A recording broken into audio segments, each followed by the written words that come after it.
Thank you everyone for tuning in. I'm here with James and his business partner Gary, whose importing horror story could have easily banished them from Amazon.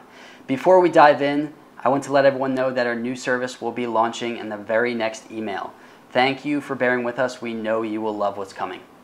But today I wanted to talk about the changes at Amazon and share an importing horror story that could have ended our guests' Amazon career on their very first import.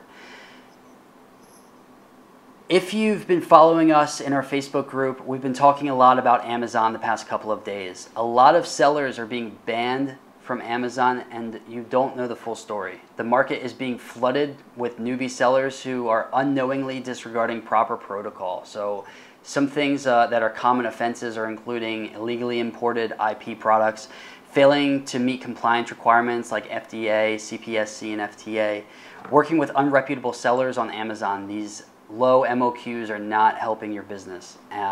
Failing to do proper quality control inspections before sending them off to FBA. These big brands would never do this. And using a questionable service to game reviews to move products and or boost your BSR. All of this led to Amazon getting a lot more stringent and starting to ban suppliers.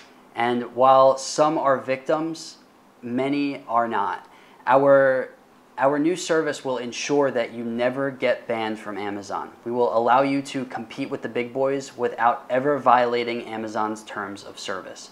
And on that note, I want to introduce you to James and Gary. Guys, thank you so much for having us today. I appreciate it. Yeah, thanks for the invite. Thanks.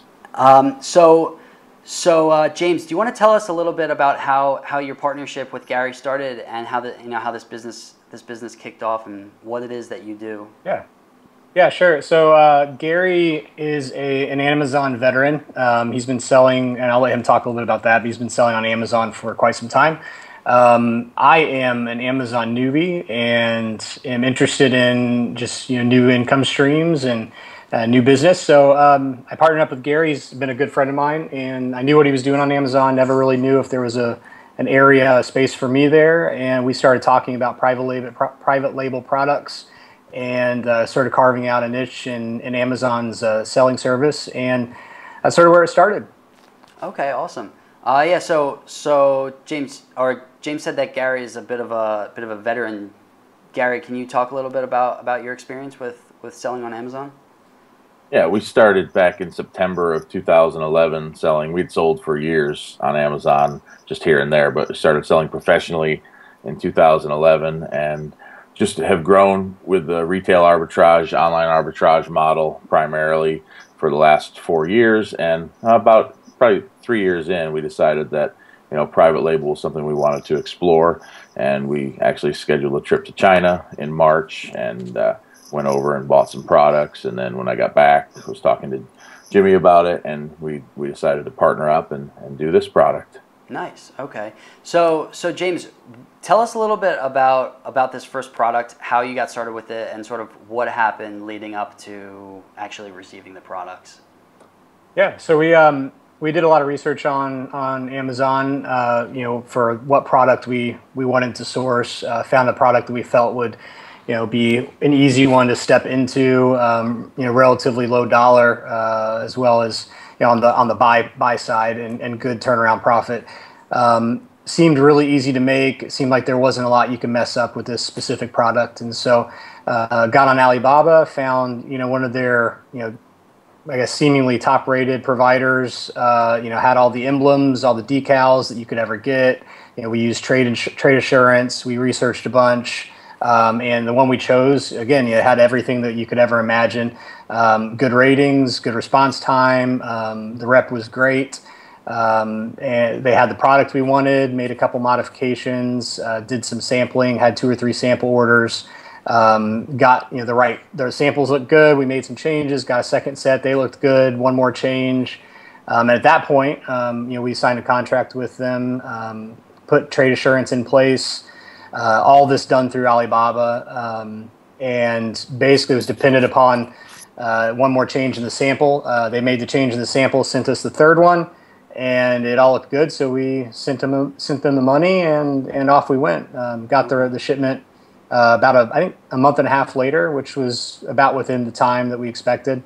And it showed up, and almost all of them were damaged or defective. Our product had glue involved. There was some putting together of aspects of the product, and there was glue all over almost all of them. Glue that was not supposed to come off. So it wasn't like you could just flick it off. It was glue everywhere. A lot of them were falling apart. Our logo was doubled or missing on a lot of them. It was sort of, like you said in your intro, sort of a nightmare. Fortunately, we did our own quality check, and so we didn't send them directly into Amazon. So we saved ourselves there, but that's sort of our horror story. Wow. So let me get this straight. You found the supplier, and the supplier had everything possible. They had the gold. They were a gold level seller on Alibaba. They could do trade assurance. They were location verified. How long were they a gold supplier for? I think this one was maybe a 3 or 5 year gold supplier. Okay. So at least 3. I know. I think it was at least 3. Yeah. Okay. And then so you felt confident based on those decals on Alibaba. Right. You received samples from them. The samples looked good enough for you to sign off on, but then samples are great. I mean, they're really good. And then when you signed off on the production began. Right when the production finished, what happened? They finished the production and shipped them directly to you guys? Right. So right when the production finished, we did ask for like photos of the samples. We thought, they look good in the pictures. We should be okay. They sent a handful of photos. A couple of the brushes of the items individually, a couple of the boxes open and that sort of thing. And so we felt like that looked good, and we signed off and said, "Let's go."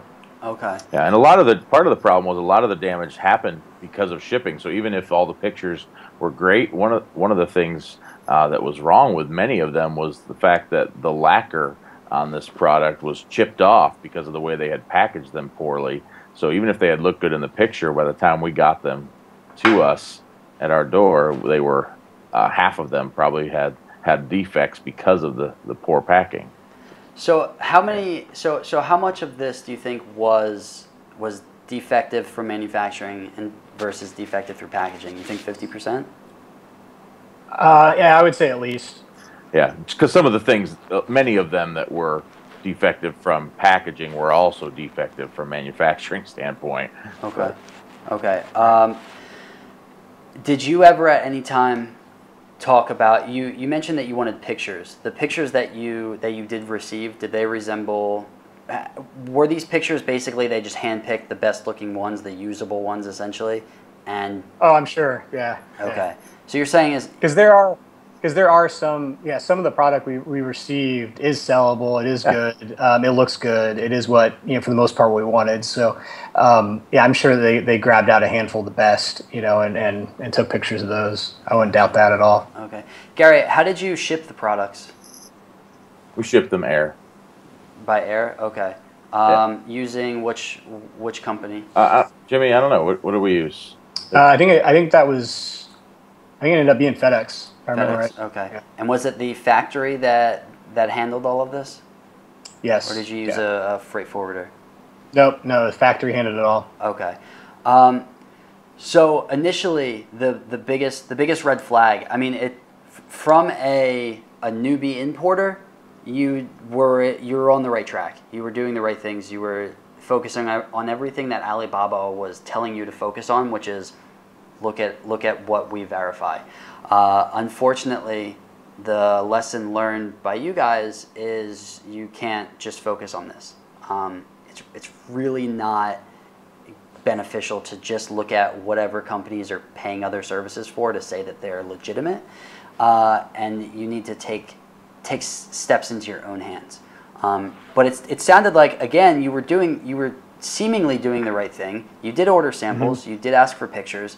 I get it. It's one of those things where you feel so strongly that you did do the right thing, but unfortunately, from our point of view, there was a huge chunk here missing. That if you guys did this, you probably would not be facing the same experience. And the main thing here is what we try to teach people is you want to have what's called a quality gate. And you had quality gates essentially leading up to everything. So a quality gate is before a big step is moved forward, there's some type of quality assurance in place. And essentially, if we walk through your process, your sourcing, your quality gate was Alibaba was using their decals, you know, looking on finding a gold supplier, finding someone with trade assurance. So that was good. That was a quality gate. There's other ways to do that you know that you can learn, but as just a very quick way, that was your quality gate. Now the next one was ordering samples. You kept ordering samples until you were happy with the product. You're on the right track here. Now the next step though is you sent them money before they ever showed you the products that they made. You know, could you imagine paying a contractor to fix your house and him paying you a bill before you ever walk inside and see how it did? It's a similar concept where the last quality gate here and the most important one is quality control. So had you mentioned to them that you wanted to have a quality control inspection company go and visit the factory and check the goods as they're being packed. Usually what an inspector will do is they'll schedule the visit to go when they are the goods are about 80% packed, so they can look at 20% of the unpacked goods, check them, but then also look at the packaging, which would have been great for you because, you know, the products were not good, but it sounds like the packaging wasn't either. So yeah, that's one of the scary things, that if leaving that one tiny thing out has ruined your import. Can you tell me, like, Gary, you guys mentioned that you've been dealing with Alibaba's trade assurance because that's what you use to pay. What's been the experience so far, and are you trying to get money back of sorts, or how's this going? Yeah, Jimmy's been dealing with it more than I have, but okay. Which God bless him for that. But they've asked for, Alibaba was basically not interested in hearing us at first because they said that the deal was already done. We had received the products and the deal was finished, so they had no part in it. Jimmy pushed the issue and, you know, talked about, you know, the point of trade assurance is to protect the buyer, and you guys vouched for this supplier on your site, and, you know, they asked for pictures. I don't know, what else did they ask for? They asked for pictures of every brush that was defective. Yeah, so they asked for pictures of every item was defective, and you know, we imported we considered it a test order, but, you know, 1,000 units, and they actually wanted pictures. We estimated about 900 were defective or damaged in shipping, and so I ended up taking about 450 pictures of defective units, which, you know, it ate up a lot of time. But, you know, with that said, you know, long story short, Alibaba said, yeah, you guys do have a case. You know, this supplier never should have sent these goods. You know, this is not up to quality. We don't want, you know, people like this selling. And they vouched for us, went to the supplier, and basically, I think, convinced the supplier to do some kind of a deal with us so that that supplier wouldn't be banned from Alibaba or severely punished somehow. I don't know how Alibaba does it, but punished for what they did. And, you know, we're tiny little fish, and we weren't spending a whole lot of money, but long story short, you know, I think we're gonna get 50% back, you know, cash back. So that's good for us. We can still sell some of the units, you know, not as much as we, you know, would prefer to sell, but you know, I think probably from what I've heard, and Gary can probably attest to this too, but this is not the norm. Most people that get ripped off like this, they don't get anything. They have a bunch of trash sitting in their warehouse and no money in their pocket, and so. Yeah. I feel like we were a bit more diligent. My full-time job is actually in strategic sourcing and IT sourcing, so technology sourcing, and so I'm used to dealing with really hard to deal with people all day long, and so I just never gave up. I don't think most importers are like that. So, yeah, that's interesting. So, essentially, if you look back on it, I mean, if I were to ask you the question, if we can go back in time, would you use a quality control company? Of course, the answer is yes. But for people who are questioning, is it worth it to use a QC company or not? You can really just look at this one case, because you took 450 photos of of defective products. And yeah. And then that wasn't even all of them. That wasn't even all of them. I kept going if I wanted to. 450 individual photos of a product just to prove to the Alibaba trade assurance that your products are defective. Right. It's a tough situation, because you only got 50% back. What do you think you'd use trade assurance again, or if you could do this all over again, what would be the route that you would go? I don't know, Gary. What do you think? Well, I think trade assurance was the only thing that saved us at all in this case. So, I mean, they did, with some prodding, listen to us, and 50% is enough. We'll make money on this deal still. Even if we had not gotten any money back or any replacements, we probably would have broken even. So with the good units that we did get, because of the profit margin that was built into this product. So, I would use trade assurance unless there was another better option out there. I mean, I wouldn't, use it exclusively without using a service as well. But it certainly wouldn't hurt to have it as a backup. It didn't cost us anything to use it, right? And it did in this case help. How did it feel when you first contacted Trade Assurance, James, and they told you, well, the deal is already done. You guys are SOL. That was awful. It was. It was. Yeah, it was no fun, because here, Gary knows, I put together the contract. Again, that's the type of stuff I do all day long. I put together contracts, and I put together the contract. It was solid. Basically, the supplier was on the hook for any defective delivery. That was all wrapped up into trade assurance. So we felt, basically, when we fired off the money back in the summer, we said, if anything goes wrong, it doesn't really matter, because we'll get all of our money back. So that was what we thought, because the contract was solid, trade assurance looked solid. So what we found is the one loophole is that trade assurance does not cover the order if you don't do some type of on-site check. And so that was the one loophole. We did not do an on-site check. And so, looking back on it, if we bought through Alibaba again, would we use trade assurance? Yeah, we definitely would. But with that said, we'd hire somebody to go do an on-site check, and that, just to save us that headache. Again, I don't think most people are like me. I don't think most people would have kept going. They wouldn't have kept trying to get their money back. And so, with that said, I think most people would have said, this import thing is not for me.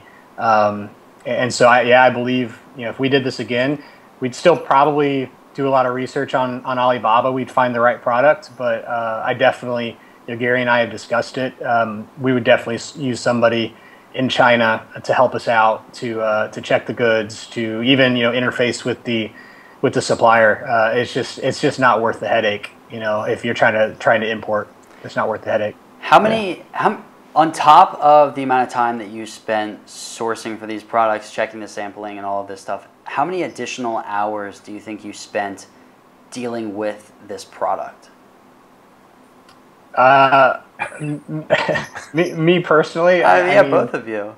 Yeah, well, I guess me personally, dealing with the supplier, or dealing with Alibaba, or dealing with unpacking and photographing all these pictures. I mean, I would probably say over a month's time, I spent maybe 2 or 3 hours a day, working on stuff like this. Okay. So will this be a payoff though? I mean, is this gonna make you earn more than your full-time profession? Yeah. So for me, it wasn't worth it. It wasn't worth it. It's a good learning experience, but I work full time, and this is all after hours, and that's time I can't get back for sure. Right. Yeah. Yeah. Definitely a learning experience. Absolutely. I feel sorry for you guys, but I'm sure if you do James, if you do have the drive to keep going with this, and you can find a solution to allow you to keep moving forward and build this business while you're not spending these, an entire extra month just dealing with stuff on top of the actual sourcing, hopefully this will allow you to grow, because it seems like you have a good partner here. I mean, Gary definitely has some experience in selling on Amazon, so it sounds like you guys are in a good position.